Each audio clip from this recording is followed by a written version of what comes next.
difference is that when I talk to people and I fit them with those added stones, I don't get a noticeable difference in their reaction.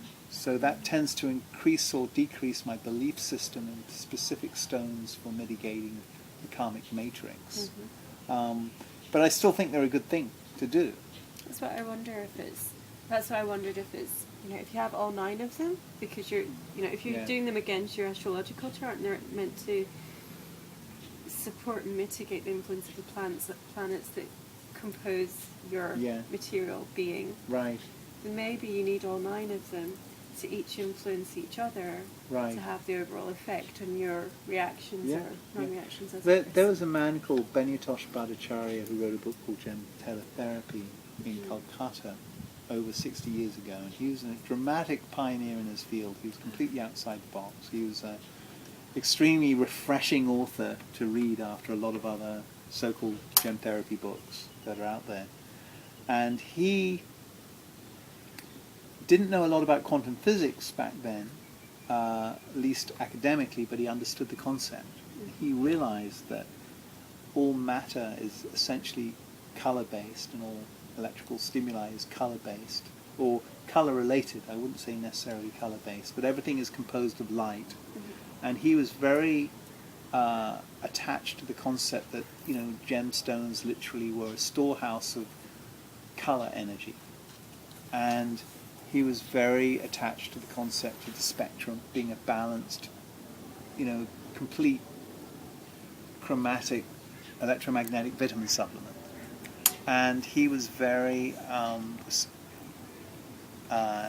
interested in curing people through the use of gemstones by trying to replace that weakness of color in their electrical body that you can see through a Vedic horoscope, that you can actually see through talking to people and just understanding their personality and seeing where they're weak. I mean, there's another form of astrology where you just kind of, and astrologers develop this art where you look at the chart and they're talking to the person and they see these characteristics that are glaringly strengths or weaknesses from a planetary perception. When you understand the qualities of the planets and the houses, you just kind of go, well, I mean, it's easy.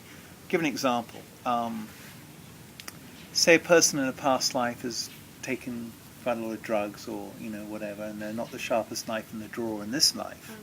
Well, obviously they often have a weakened Mercury in their chart, because that represents the mind more and the communication skills, etc.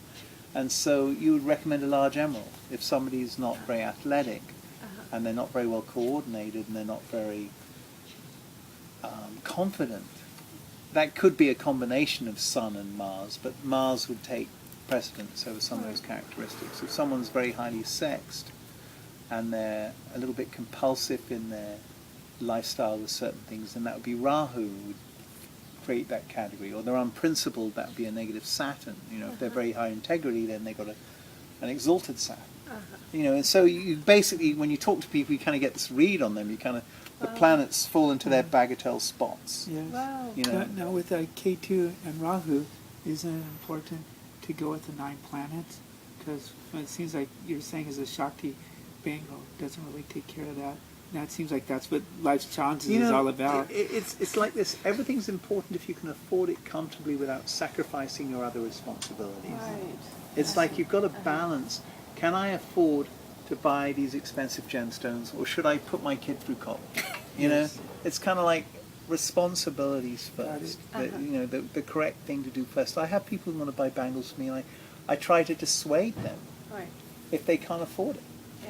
Not that I don't believe in it, but they've got to get educated. They've got to get qualified to deal with the world, etc., etc. And so there's priorities. It's all about priorities.